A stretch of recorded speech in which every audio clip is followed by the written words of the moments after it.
ये प्रश्न संख्या 4 है। यदि a बराबर तथा b बराबर है, यहाँ आव्यूह दिए गए हैं, तो दिखाइए कि AB का जो ट्रांसपोज है वो बराबर B का ट्रांसपोज इंटू A का ट्रांसपोज होता है। तो सबसे पहले मुझे यहाँ AB का ट्रांसपोज ज्ञात करना है, तो उसके लिए पहले AB ज्ञात करना होगा।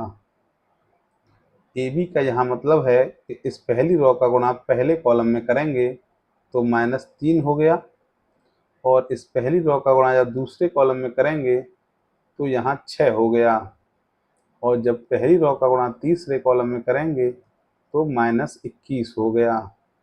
उसी प्रकार जब दूसरी रो का गुणा पहले कॉलम में करेंगे तो 5 हो गया, और दूसरे कॉलम में करेंगे -10 हो गया, और तीसरे कॉलम में करेंगे तो 5 का गुणा 7 में 35 हो जाएगा।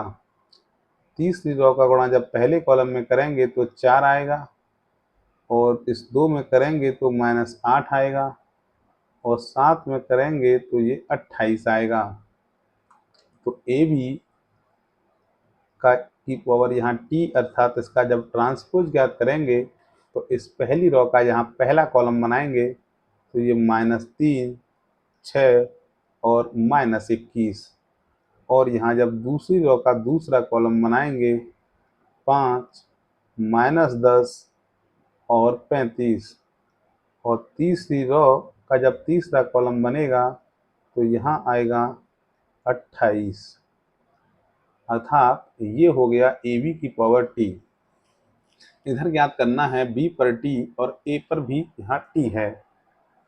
तो यहाँ लिखेंगे, पहले B की पावर पर t लगाते हैं, तो यानी इसका हमें ट्रांसपोज करना है, तो इस पहली रो का पहला कॉलम बन जाएगा, यानी ये हो जाएगा 1, -2 और 7, और A का ट्रांसपोज निकालेंगे तो इस पहली रो का पहला कॉलम, या समझिए इस कॉलम की रो बन जाएगी, तो ये होगा -3, 5 और 4।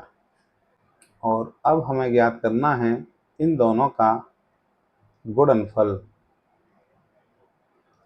तो इस पहली रो का पहला कॉलम बनाएंगे -3, दूसरे में गुणा करेंगे 5, और तीसरे में जब गुणा करेंगे तो 4 हो जाएगा।